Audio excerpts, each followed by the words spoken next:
Oh, I guess I'm live. Hi, hello everyone from today, sunny Thailand. Good morning.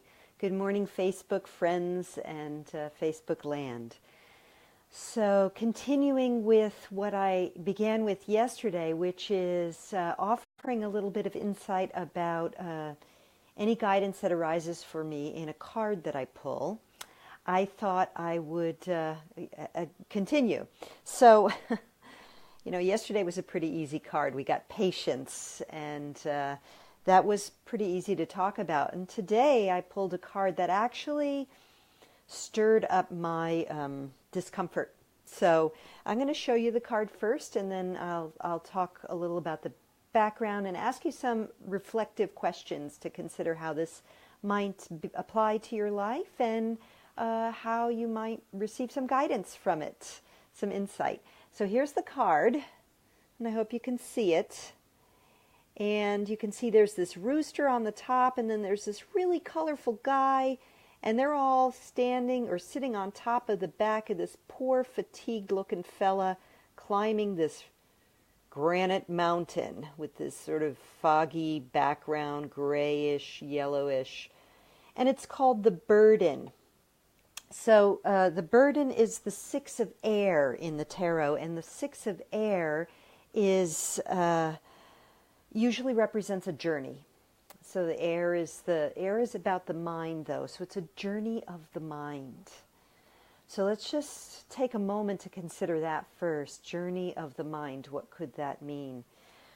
Well, imagination is one way we journey with the mind. So using our imagination to imagine things that could eventually become creations, that would be a positive journey of the mind. Other more burdensome, because remember this is called burden, journeys of the mind are what we call the monkey mind, the monkey mind. So my first thought on this was to ask and invite all of you to think about where is monkey mind riding me on, where do I have the monkey on my back, telling me things, burdening me with stressful thoughts, and possibly pointing me in the wrong direction up a granite, barren mountainside, where my thoughts will only lead me to loneliness and dismay.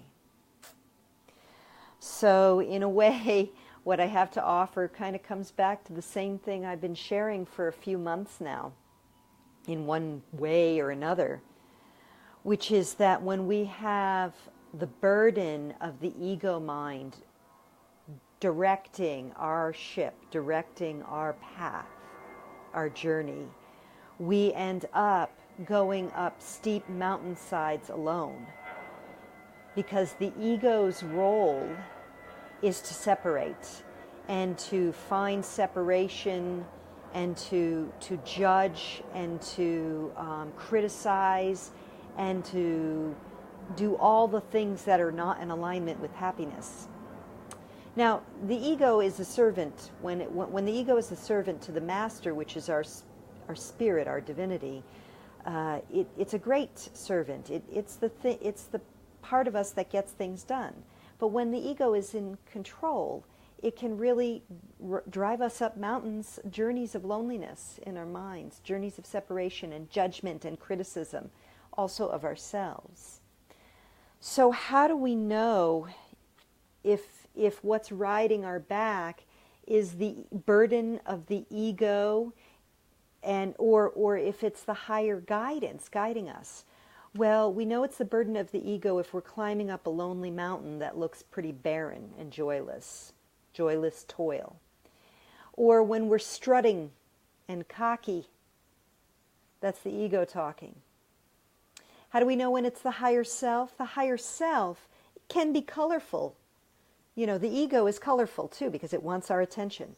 But the higher self is the divine child of the universe. So when you feel a sense of delight and joy and playfulness, when you feel that sense of love for all things, when you're not in judgment but in opening and welcoming, then you know you're being guided by your high self, your divine self, your deep wisdom self.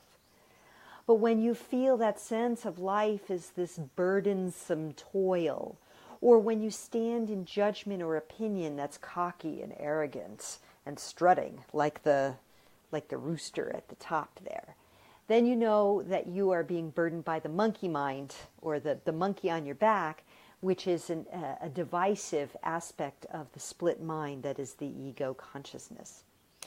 So let me just tune in for a minute.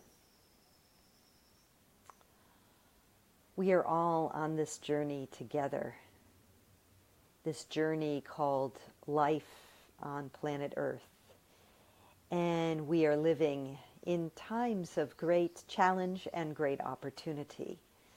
The challenge is to step away from the battle within our minds, within our communities, and on the planet, and to step back into alignment with our own divinity, so that our journey becomes a shared journey of awakening, which is also represented by the rooster, who crows to wake us all up in the morning. So it's a shared journey of awakening and remembering who we are as eternal beings, and the unity that we all share as children of the divine, and as children and co-creators here on Mother Gaia. So I want to invite you all to take a moment today to sit still and tune in to yourself and ask yourself, is the journey I'm taking in this life one that's bringing me connection, hope, joy, alignment with my divine self? Or is the journey I'm currently on, the path I'm currently on, taking me up a rock mountain filled with danger and loneliness, judgment, alienation, separation, conflict? And if you find that the answer is the latter, that you're finding that your life is more burdensome, joyless, lonely, then I invite you to take the monkey off your back. Sit still, close your eyes, take a breath, and remember who you are. Tune into your own divinity, because ultimately we are all taking the journey back home. And home, and this is going to sound very Dorothy from The Wizard of Oz, but home is actually with us all along. It's within us, it's within our hearts. It's within the heart that loves, within the heart that connects with the love we have for Earth, for self, and for others. So may your journey be free of burdens. May your journey be joyful.